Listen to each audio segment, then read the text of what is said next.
America দুনিয়ার সবথেকে শক্তিশালী দেশ, কিন্তু আপনি কি জানেন এই দেশের সবথেকে খতরনাক আর শক্তিশালী মিসাইল কোনটা, কিংবা এই মিসাইলটা আসলে কতটা ভয়ঙ্কর? আজকে আমি আপনাদের বলবো আমেরিকার সবথেকে ডেঞ্জারাস আর সুপার পাওয়ার মিসাইল LGM-30G মিনিম্যাট-3 সম্পর্কে। এই মিসাইলটি হলো ভিত্তিক বা ল্যান্ড বেসড মিসাইল, যার মানে হলো যা মাটির উপরে কিংবা মাটির নিচে কোনো ঘাঁটি থেকে ব্যবহার করা হয়। এই মিসাইলটি ঘন্টায় প্রায় 24,000 কিলোমিটার গতিবেগে ছুটতে পারে এবং এটি শব্দের চেয়ে প্রায় 23 গুণ দ্রুত গতিতে চলে। এর রেঞ্জ সর্বোচ্চ 13,000 কিলোমিটার। দূরের লক্ষ্যবস্তুকে নিখুঁতভাবে আঘাত হানতে সক্ষম।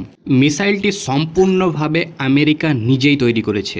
আমেরিকায় বর্তমানে সক্রিয় অবস্থায় মোট 400টি মিনিম্যাট-3 মিসাইল রয়েছে। তবে হ্যাঁ, আমেরিকা ছাড়া অন্য কোনো দেশে একটিও মিনিম্যাট-3 মিসাইল নেই, কারণ যুক্তরাষ্ট্র তাদের এই সর্বোচ্চ পারমাণবিক প্রযুক্তির আন্তঃমহাদেশীয় ব্যালিস্টিক ক্ষেপণাস্ত্র অন্য কোনো দেশের কাছে বিক্রি বা শেয়ার করে না।